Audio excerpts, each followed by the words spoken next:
Euh, alors, avant de commencer, les annonces.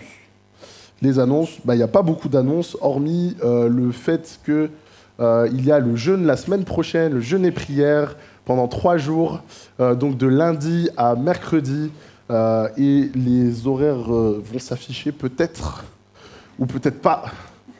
Peut-être pas, c'est pas grave. Donc le matin, c'est de 6h30 à 7h30. Le midi, c'est de 12h30 à 13h30, si je dis pas de bêtises. Et le soir, de 19h30 à 20h30, ou jusqu'à ce que le Seigneur revienne, je ne sais pas. mais voilà, en tout cas, voilà un peu le programme. Et le mercredi soir, on aura la réunion, comme d'habitude. Vous êtes tous conviés. Bon.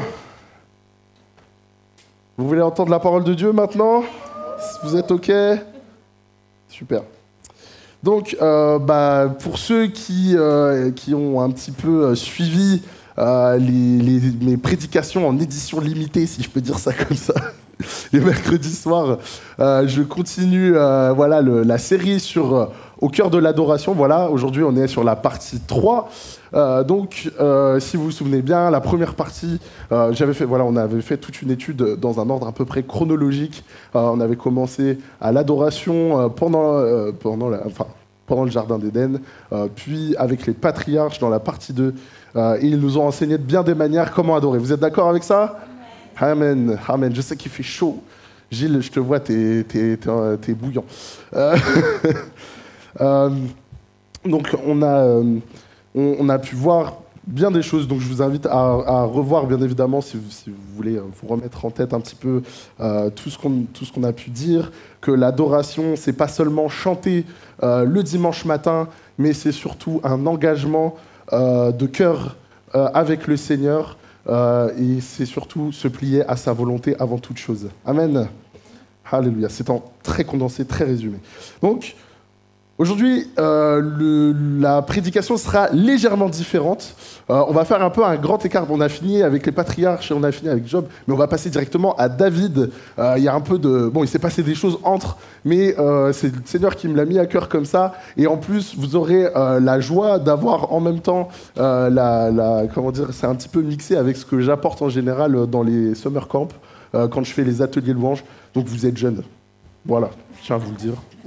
Je vous considère comme tel. Je vous considère comme tel. Donc ce sera peut-être un petit peu moins détaillé que mes prêches d'avant, mais en tout cas, le fond sera bon, je vous le garantis. Seigneur, voilà. On va vraiment parler, pour le coup, de la musique, même si j'ai dit que l'adoration, ce n'était pas que ça.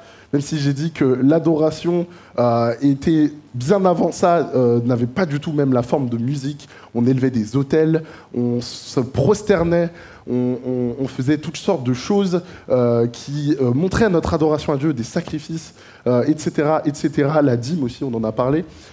Mais c'est vrai que cette notion de musique, avant David, elle est... très peu présente au final dans la Bible, on en retrouve très peu de traces. Alors si vous voulez un petit peu savoir quand on parle des chants de Moïse, quand Israël est sorti de la mer Rouge, où il y a 2 cantiques qui ont été composés aussi dans Deutéronome 32 et 33. Le psaume 90 est aussi attribué à Moïse d'ailleurs. On a un chant fait par Déborah et Barak dans les Juges, dans Juges 5, après la victoire contre Sisera, la prière d'Anne, dans la mère de Samuel aussi, qui a sa prière a été écrite de manière si poétique que pendant très longtemps, Israël l'a utilisée comme cantique et comme chant aussi. Donc voilà un petit peu ce qu'on retrouve. En fait, c'est pas. Moi, je pensais qu'il y en avait beaucoup plus que ça, mais il n'y en a pas tant que ça, des références musicales comme ça. Et tout ce que vous pouvez trouver avant fait référence soit à l'adoration qu'il y avait avant la création, dans le ciel de Dieu, soit à simplement de la musique, mais qui n'était pas forcément dirigée vers Dieu. Donc ça, je trouvais ça assez intéressant. Du coup, le gros point que j'ai envie de relever, c'est que l'adoration, au final, ne se cantonne pas qu'à la musique. Et je le répète encore une fois. Parce que ça veut dire que si c'était que ça, 3000 ans avant David, personne n'adorait vraiment. Et ça, je ne suis pas d'accord avec ça, on le sait bien, vous êtes d'accord avec moi là-dessus. L'adoration qui était proposée avant plaisait à Dieu, j'en suis persuadé, mais je pense que David a posé quelque chose de particulier en instaurant dans le temple ses chants et ses cantiques, parce qu'il faut savoir qu'avant David, dans le temple, il n'y avait pas ces chants, il n'y avait pas le service des chantres, etc. Je vous invite à le relire, comment il a organisé toute une structure pour que des gens puissent louer, adorer avec des chants et des danses dans le temple. Et ça, je trouve ça merveilleux. Merci Seigneur, aujourd'hui, c'est mon fonds de commerce quand même. Donc, voilà. Donc, je tiens d'ailleurs à préciser qu'à chaque fois, ici, dans cette église, que je recrute, entre guillemets, à la louange, je précise tout le temps, Annabella, tu pourras dire si je mens, que la musique, c'est secondaire. Que la musique, c'est secondaire, qu'ici, on n'est pas un groupe de musique. Si vous voulez faire de la musique, il y a des groupes meilleurs que nous, hein, vraiment, je pense, dans Reims, partout. Donc, c'est pas là que vous vous ferez plaisir, mais en tout cas, la première chose, c'est d'avoir un cœur d'adorateur, comme David avait un cœur d'adorateur. Et ça, je pense que ça fait toute la différence. Et peu importe après, voilà, on joue bien, on joue pas bien, etc. Je pense que la différence se fait là. Amen. Donc, justement, qu'est-ce que dit la Bible? Qu'est-ce que dit Dieu de David, justement, par rapport à ça? Si vous le voulez bien, on va prendre... on va prendre 1 Samuel 13, chapitre 13, versets 13 et 14. 1 Samuel chapitre 13, versets 13 et 14.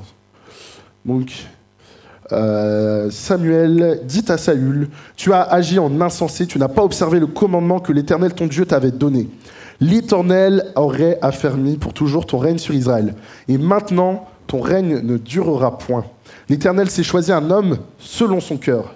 Et l'Éternel l'a destiné à être le chef de son peuple, parce que tu n'as pas observé ce que l'Éternel t'avait commandé. » Là, c'est la prophétie de Samuel qui est annoncée sur Saül alors qu'il a désobéi. Il devait dévouer par interdit les biens qu'il avait gagnés contre un peuple. Faudra que je revoie ça. Les Amalécites, voilà, j'avais peur de ne plus l'avoir. Les Amalécites. Et quand il a décidé d'en garder une partie pour lui et pour le peuple, il a totalement désobéi à Dieu. Et je trouve ça très intéressant parce que David n'a jamais été réprouvé par Dieu malgré tous ses péchés. Et croyez-moi, la liste est longue. Alors que Saül a désobéi et a été réprouvé par Dieu à ce moment-là. Je trouve que là, déjà, il y a quelque chose à creuser. Il y a quelque chose à creuser. J'aime bien utiliser cette image pour dire, est-ce que quand tu vois un homme tomber, tu peux dire que toute sa vie, il a des vertiges, toute sa vie, il a des malaises? T'en sais rien. Tu n'en sais absolument rien. Tu ne sais absolument pas quel est l'état de santé de cette personne, en fait. Tu l'as vu tomber. Tu peux dire, bon, bah voilà, il est tombé. Bon, il s'est salement ramassé. mais en tout cas, ça ne prévaut en rien sur le cœur, au final, sur ce qu'il y a à l'intérieur. Et j'aime bien cette image parce que très souvent, quand on parle de péché, on parle de tomber. On parle de tomber. Et ce qui fait la différence, en fait, avec Saül et David, c'est que l'un avait le cœur malade et l'autre non. Et là, je pense que dans l'adoration aussi, dans la louange, il y a quelque chose à creuser pour nos cœurs. Il y a quelque chose à creuser pour nos cœurs. Tu as un cœur brisé, tu as un cœur malade, je t'invite à écouter des louanges. Je t'invite à écouter des adorations, je t'invite à passer des moments portés par la musique ou non, mais simplement en adoration devant Dieu. Parce que ton cœur sera en meilleure santé que tous ceux qui peuvent te dire bah voilà, nous on a jeûné, on a prié, on a fait ce qu'il fallait faire. Mais derrière, leur vie est totalement dissolue. C'est pas ça qui est intéressant. Ce qui est intéressant, c'est d'avoir une relation avec Dieu. Ce qui est intéressant, c'est d'être proche de son cœur comme David était proche de son cœur. Et en fait, c'est ça qui fait la vraie différence entre les deux. Et quand Samuel prophétise, David, c'est personne. Hein. Il est perdu dans son champ là avec ses brebis. C'est un gars. Mais on sait que pendant ce temps-là, Il était en train de forger une relation avec Dieu qui était tellement extraordinaire que ça a tout bouleversé, en fait. Ça a tout changé. Et je pense que c'est là qu'était la différence. Il y a eu, pendant cette période-là, un temps de formation de Dieu qui était juste entre David et lui, en fait. Ce qui nous le prouve, en fait, j'ai envie de vous dire, tout simplement, c'est les psaumes qu'il a écrits. Lisez ces psaumes. Dans les psaumes, j'ai essayé de faire une liste non exhaustive de toutes les expressions que David adresse à son Dieu de manière plus que sincère. Franchement, ça se voit quand on le lit, hein, quand même. David exprime de l'amour, de l'attachement, de la tristesse, de la dépression, de la joie, du deuil, de l'incompréhension, de la fatigue, de la repentance. Voilà, moi, des fois, j'ai du mal à prier. Et je me dis, mais en fait, c'est aussi simple que ça. Il faut exprimer à Dieu ce qui ne va pas. Il faut exprimer ce qui ne va pas. Et c'est comme ça qu'on a, je pense, c'est comme ça qu'on arrive plus facilement à aller vers le cœur de Dieu. C'est comme ça qu'on arrive plus facilement à comprendre ce qu'il veut pour nous et à comprendre ce que nous, on doit lui donner aussi. Ces moments-là, c'est des moments bénis de Dieu. C'est des moments bénis de Dieu et c'est difficile à entendre, surtout quand le deuil, la repentance, c'est des moments douloureux, mais c'est des moments nécessaires. Et David les a vécus. Il les a vécus en étant gardien des moutons et en étant roi d'Israël. Et voilà ce qui fait la vraie différence. Tu veux vivre une vie remplie de la présence de Dieu, une vie avec des bénédictions, une vie où le Seigneur te guidera dans tout ce que tu vas entreprendre et ne te réprouvera pas comme il a réprouvé Saül. Engage ça. Engage ces moments d'adoration et de louange. Je vais appuyer sur ce terme de louange, de musique aussi, où tu peux exprimer tout ça. Parce que je pense qu'il y a des choses à gagner. Il y a réellement des choses à gagner. Donc, on en a parlé. Qu'est-ce qui fait de toi un bon louangeur, si je peux dire ça comme ça? Qu'est-ce qui fait de toi un bon louangeur? C'est ça. C'est la vie que tu mets en place, en fait, avec Dieu, tous les jours, à chaque instant. On en avait parlé dans la toute première partie avec Enoch, et je trouvais cette image très très belle, où on juste dit, il marchait avec Dieu et il ne fut plus. Moi, franchement, il y a une phrase, mais j'ai envie qu'on dise ça de moi, en fait. J'ai envie qu'on dise ça de moi. Il marchait avec Dieu. J'ai envie de dire, c'est même physique, quoi. Il était là avec lui tous les jours, ils étaient ensemble. Comment avoir un cœur d'adorateur? Recherchez la présence de Dieu. Recherchez la présence de Dieu dans vos vies. Il y a une prophétie dans la Bible qui, la première fois que je l'ai lue, excusez-moi du terme, mais ça m'a foutu une claque monumentale. C'est dans Ésaïe 29:13, si tu veux bien l'afficher. Le Seigneur dit, quand ce peuple s'approche de moi, il m'honore de la bouche et des lèvres, mais son cœur est éloigné de moi, et la crainte qu'il a de moi n'est qu'un précepte de tradition humaine. Ça fait mal. Oui, mais ça s'adressait aux gens de l'époque, c'était dans un contexte particulier, on peut se dire ça. Bon, Matthieu 15, versets 7 et 8. Hypocrite, Ésaïe a bien prophétisé sur vous quand il a dit « Ce peuple m'honore des lèvres, mais son cœur est éloigné de moi. » Aïe. Bon, il parlait aux pharisiens, mais j'ai envie de vous dire, franchement, cette prophétie, elle m'a autant parlé qu'au peuple d'Ésaïe et qu'aux pharisiens à un moment de ma vie. J'avais pris cette habitude de louer, de faire de la musique, de faire du chant, bon, comme je savais le faire, et puis c'était voilà, c'était dans le planning, quoi. Fallait le faire parce que voilà, dimanche c'est moi à la guitare, bon oui c'est vrai, c'est mon service, il faut que je le fasse. Dimanche c'est moi, je chante, je fais. Mais franchement, j'aurais mieux fait de pas le faire. Hein. Je vous le dis, j'aurais mieux fait de pas le faire. Je me suis desséché à un moment à un tel point que ça n'avait plus aucune saveur, quoi. Louer Dieu, venir à la maison de Dieu, n'avait plus aucune saveur. Et je vous le dis, si vous commencez à ressentir ça, posez-vous des questions. Vraiment, je vous en supplie, posez-vous devant le trône de Dieu et réfléchissez à ça. Moi, ça m'a totalement... je dirais... ça m'a desséché, je n'ai pas d'autres mots, mais voilà. Et j'avais pas compris ça, en fait. Je l'avais compris avec la tête, mais je l'avais pas compris avec le cœur.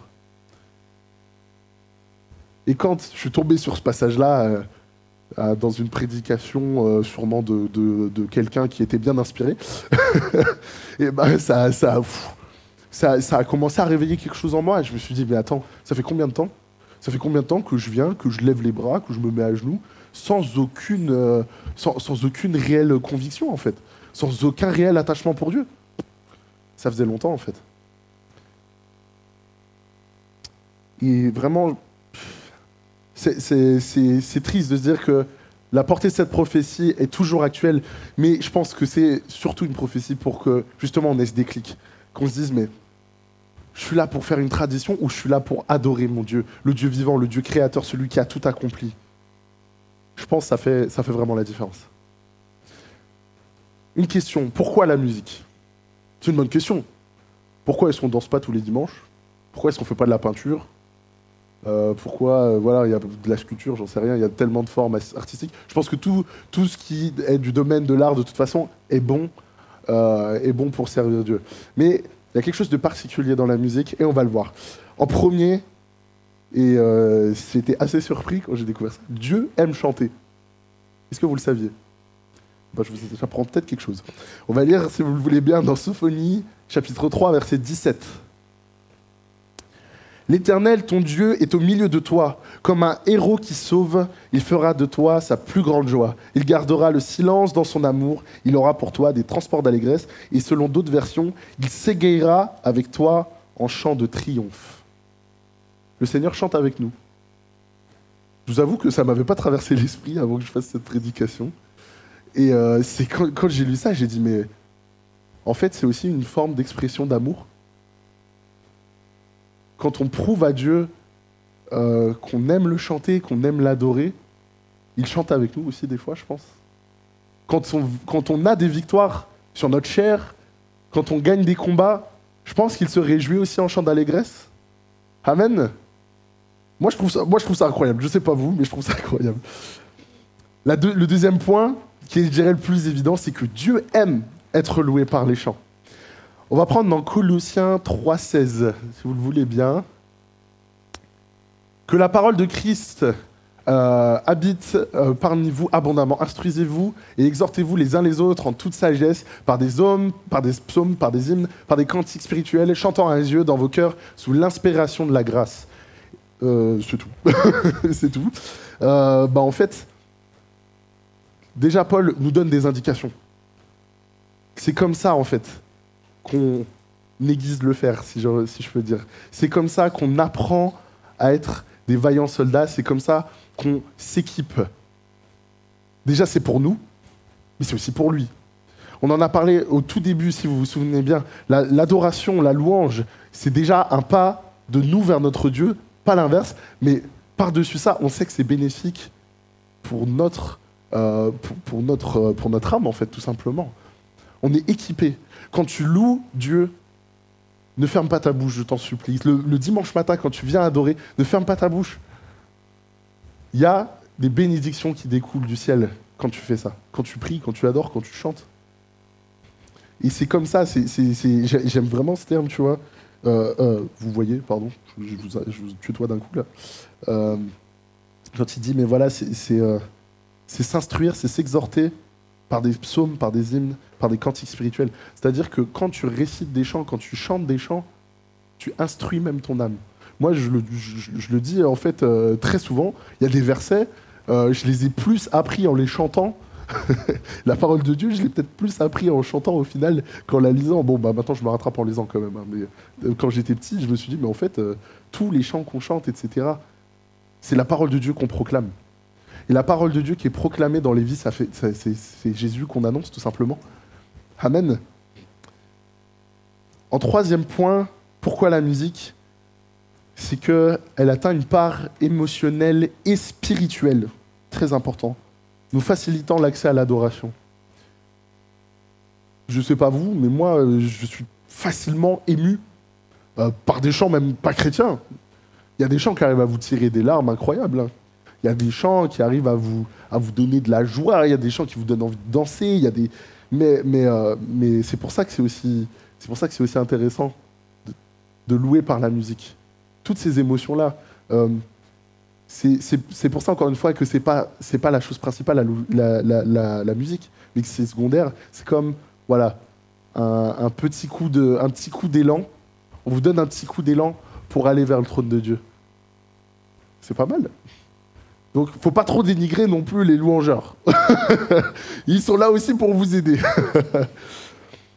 Mais faut pas mépriser ce moment-là où je sais que Gilles, par exemple, tu disais que voilà, t'aimais bien quand Noéline elle joue du piano et voilà, il y a un moment, il y a des moments particuliers comme ça, on se laisse transporter par l'amour de Dieu.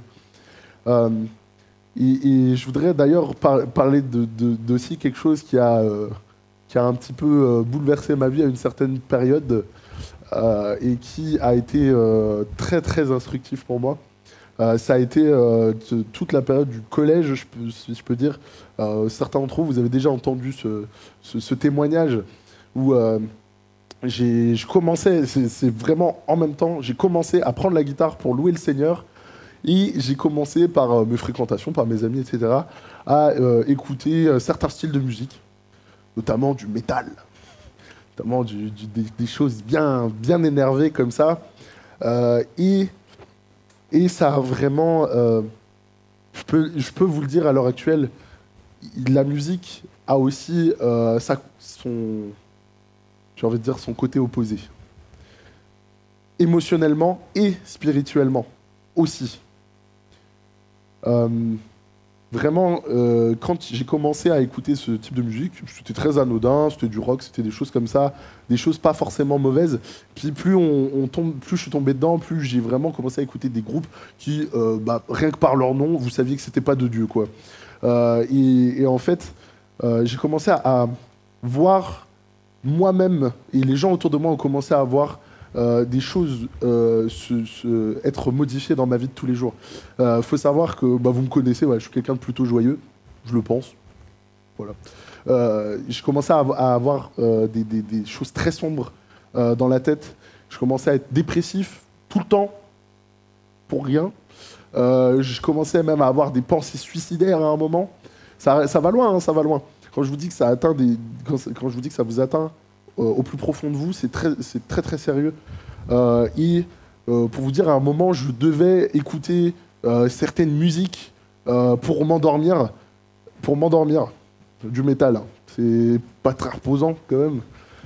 Et c'était devenu un besoin, et je peux le dire aujourd'hui, pour avoir vécu d'autres addictions, que c'en était une même. C'en était une pour moi. Alors, on est plus ou moins sensible à ce genre de choses, mais Dieu avait prophétisé sur moi des choses. Des choses dans la musique, notamment. Et je sais que cette sensibilité-là, je commençais à en faire un peu n'importe quoi. Et Dieu a su se révéler à moi, me dire que voilà, il y avait un choix à faire dans les choses que j'écoutais, des choses qui n'étaient pas bonnes pour moi. Mais je tiens à vous dire que les choses qu'on écoute peuvent avoir un impact très fort sur notre âme. Si tu écoutes de la louange, tu vas avoir un impact très fort sur ton âme. Mais si tu écoutes d'autres choses... Et voilà. Et en général, c'est dans cette partie-là, ça ouvre un petit peu la discussion quand je le fais à Summer Camp, par exemple, etc. Parce que, voilà, après, on parle des genres de musique. On me dit, oui, mais ça, c'est pas bien, ça, c'est bien. Écoutez, vraiment, je pense qu'en soi, il n'y a pas de mauvais style de musique, qu'il n'y a pas de mauvais genre de musique. Mais il faut savoir, déjà, qu'est-ce qui est neutre, parce qu'il y a des choses neutres. Et il faut savoir aussi qu'est-ce qui est mauvais pour ton âme. Il n'y a pas longtemps, justement... j'écoutais, j'ai commencé, voilà, c'était totalement rien à voir, vraiment des choses très, très plus pop, etc. C'est vrai que maintenant, je suis un petit peu plus vigilant sur ça, justement. Parce que je sais que, voilà, quand on sait qu'on a une faiblesse, il faut faire attention. Et en écoutant une musique, j'aime vraiment beaucoup la musique. Je sens que ça commence à toucher quelque chose. Je dis, ouh là, il y a quelque chose, c'est pas mal et tout. Et là, une parole du Seigneur qui vient, qui me dit, fais attention, cette musique a conduit des personnes à se suicider. J'avais pas trop fait attention aux paroles. Je vais voir les paroles. Effectivement, ça pouvait pousser au suicide. Il faut faire très attention. Soyez vraiment attentifs à ce que vous écoutez, et ça vaut aussi pour ce que vous regardez, etc. Mais j'ai envie de dire, moi, ça a commencé à créer une scission, en fait, avec la louange que je faisais d'un côté et ce que j'écoutais de l'autre. Donc, j'ai envie de dire, la musique, c'est important, et c'est très important, au final. Amen. Amen. Il y a vraiment quelque chose qui j'ai envie de dire, qui découle de tout ça, qui est assez logique. Donc on a parlé du cœur d'adorateur qu'il fallait avoir, qui n'était pas dépendant de nos péchés, au final, qui n'était pas dépendant de ce qu'on posait, au final, comme acte, parfois, parce qu'on a tendance quand même à se laisser culpabiliser. Et je voudrais vraiment insister là-dessus, parce que je pense qu'il y a quelqu'un je reçois une parole de Dieu qui est vraiment dans ce cas-là. Tu te laisses trop accuser par les péchés que tu commets. Tu te laisses trop accuser par les péchés que tu commets. Je ne sais pas c'est à qui, je suis peut-être pas ici, j'en sais rien. Le Seigneur veut vraiment être insistant là-dessus. Es-tu plus grand que la croix? C'est vraiment la phrase que j'ai reçue. Excusez-moi, c'est un petit peu fort.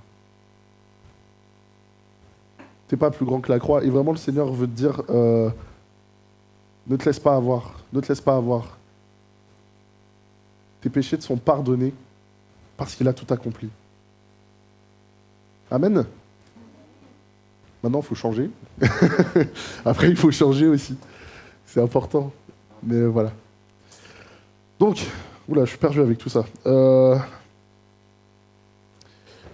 Donc j'en étais. Quel est l'élément indispensable d'une louange? C'est une bonne question. C'est une bonne question.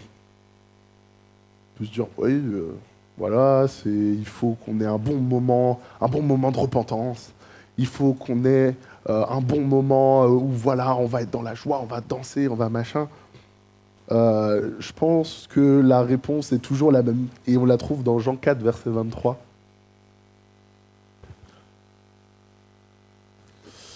Mais l'heure vient, et elle est déjà venue, où les vrais adorateurs adoreront le Père en esprit et en vérité, car ce sont là les adorateurs que le Père demande.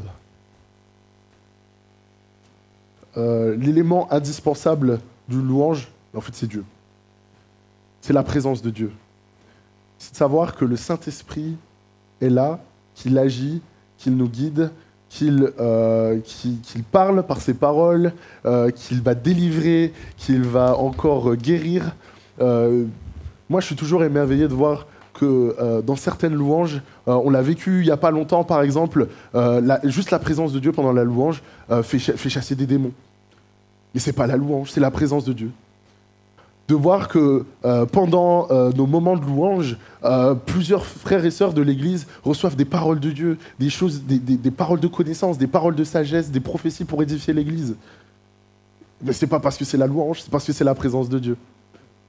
Je suis toujours ému aussi de voir que des moments d'onction particuliers pendant la louange amènent la guérison aussi. C'est ça, en fait, l'élément indispensable. Donc, en fait, la première chose à rechercher pendant la louange, c'est la présence de Dieu. Amen. Et je t'en prie, mon frère, ma sœur, si tu n'es pas baptisé du Saint-Esprit, demande à ce qu'on prie pour toi. Demande à ce que les pasteurs, les anciens prient pour toi. Demande au Seigneur dans ta chambre, mais ne t'arrête pas un seul instant de demander jusqu'à ce que ça arrive. Parce que là, ce sera différent. Je te garantis. Tu vas passer d'un moment où « Oh, la musique était sympa » à « Waouh, la présence de Dieu, qu'est-ce qui s'est passé? J'ai rien compris. » C'est deux choses bien distinctes, bien différentes. Je vais reprendre l'exemple de David. David était incroyable. David, Dieu l'avait équipé de choses incroyables. On le voit très très souvent dans les psaumes. Je ne sais pas si vous remarquez, il va commencer par une complainte, par un chant d'allégresse, etc. Et dans plusieurs psaumes, tac, tout d'un coup, il parle de Jésus. une prophétie, comme ça, en plein milieu d'un champ. Et écoutez, je suis même pas sûr qu'il ait des fois réalisé toute la portée de ce qu'il a posé dans ses cantiques, dans ses psaumes. Voilà, bon, j'en sais rien, hein, j'étais pas à sa place. Mais moi, je trouve ça juste incroyable. Je trouve ça incroyable de voir que, parce qu'il avait ce cœur, même dans ces moments de deuil, il était capable de prophétiser des choses qui allaient juste être une bénédiction pour non seulement Israël, mais la terre entière au final. Et pourtant, c'est cet homme-là qui a tué un homme pour prendre sa femme. On en parle quand même aussi. Il faut en parler un petit peu. C'est cet homme aussi qui avait une gestion désastreuse de ses lieutenants proches, des gens qui étaient autour de lui, de sa famille, de comment il a élevé ses enfants. C'est cet homme-là. Et encore une fois, si on peut faire le comparatif entre les deux hommes de Dieu qui ont été choisis, Saül, il n'y avait pas grand-chose au final qui était... enfin, de nos yeux à nous, on se dit, il n'y avait pas grand-chose, quoi. Mais ce qu'il a fait était beaucoup plus grave. Ce qu'il a fait était beaucoup plus grave. Parce que dans ses péchés, David n'a jamais rien fait qui allait contre un ordre direct de Dieu. Parce que dans ses péchés, David n'a jamais voulu, si je peux dire, prendre la place qui ne lui revenait pas. Et à ce moment-là, j'ai envie de dire, oui, il avait sa chair, quoi. On a bien utilisé ce terme-là. Oui, il avait sa chair. Mais spirituellement parlant, on a beaucoup à apprendre de lui, je pense. On a beaucoup à apprendre de lui. Encore une fois, c'est vrai que j'en ai pas forcément parlé, mais il avait quelque chose sur lui. Quand même, on peut le lire dans 1 Samuel 16, verset 23, si tu veux bien. Et lorsque l'Esprit de Dieu était sur Saül, donc quand le Seigneur lui-même troublait Saül et vraiment le perturbait, si je peux dire, le malmenait, David prenait la harpe et jouait de sa main. Saül respirait alors plus à l'aise et se trouvait soulagé, et le mauvais esprit se retirait de lui. Moi, ce que je trouve fort, c'est qu'il n'a même pas chanté. Il n'a même pas prononcé quelque chose. Il n'a pas crié « Oui, maintenant, nanana ». Moi, je vous le dis, hein, j'ai envie de vivre ça tout le temps. Hein. J'ai envie de vivre j'ai envie de vivre cette présence de Dieu. Si je peux traduire avec ce que je fais, qu'au moindre accord de guitare, on puisse ressentir la présence de Dieu. Ça, je vous le dis, c'est mon objectif. Vous le gardez pour vous. C'est mon objectif, mais c'est pas moi qui vais faire grand chose. C'est le Seigneur qui fait. Mais ça démontre quelque chose du cœur de David, de la proximité qu'il avait avec Dieu. Je vous le dis, hein, ça fait la différence. Ça fait la différence.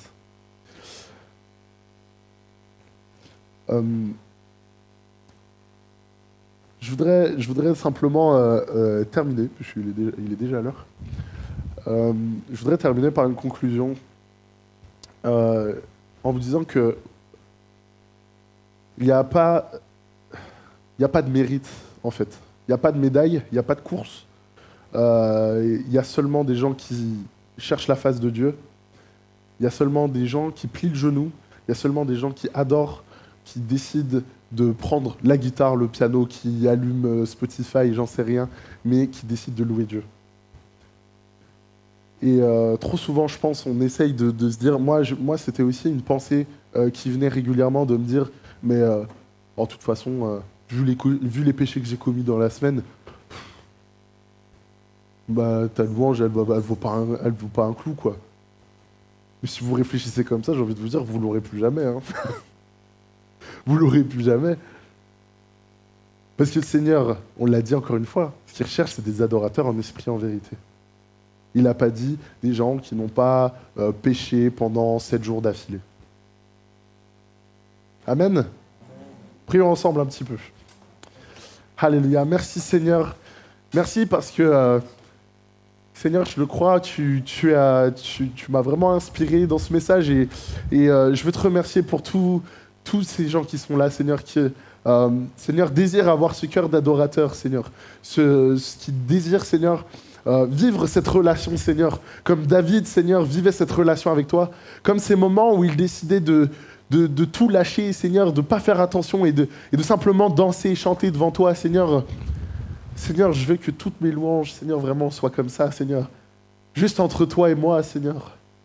Que je puisse avoir ces moments privilégiés, ces moments particuliers, Seigneur, où je vais me laisser envahir par ta présence, où je vais me laisser surprendre par toi, où je vais me laisser surprendre par les dons que tu déverses au travers de ta louange, Seigneur Jésus.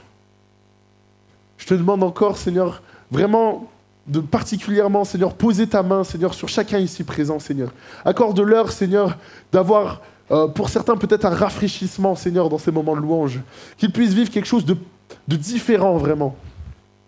Seigneur, je te demande de vraiment baptiser du Saint-Esprit encore ceux qui en ont besoin, Seigneur. De leur donner, Seigneur, de voir, de comprendre, de ressentir, Seigneur, ce que c'est de vivre avec toi, Seigneur. Je te demande, Seigneur Jésus, qu'on ne puisse jamais, Seigneur, être ce peuple qui t'honore des lèvres par tradition. Seigneur, qu'on puisse prendre ces engagements. Vraiment, je vous invite, si vous voulez prendre ces engagements, juste posez votre main sur votre cœur. De toute façon, personne ne vous regarde. Mais vraiment, qu'on puisse avoir ce moment où on dit, Seigneur Jésus, je veux que mes temps, Seigneur, de louange changent. Je veux que mes temps d'adoration changent, Éternel. Je veux que les moments où je me retrouve seul à seul avec toi, ils changent. Seigneur Jésus. Il y a vraiment une parole de Dieu pour plusieurs d'entre vous ce soir, où oui, vous connaissez la présence de Dieu, vous l'avez déjà ressenti, mais vous avez l'impression que ça fait longtemps, que voilà, il n'y a plus, si je peux le dire de manière un peu vulgaire, il n'y a plus ce frisson, il n'y a plus cette présence palpable. Le Seigneur te dit, reviens à de l'adoration simple. Reviens à de l'adoration simple. Reviens à des moments de communion simple avec moi. Je ne recherche pas des services. Je ne recherche pas des kilomètres de prière. Viens me voir, viens me parler, viens te livrer à moi. Et alors je t'accorderai des moments d'onction que tu ne connais pas, que tu n'as jamais vécu encore. Alléluia. Merci Seigneur, je te demande de bénir chacun encore ici présent. Seigneur, pose ta main et accorde-leur encore d'être renouvelés pour cette fin de semaine. Amen.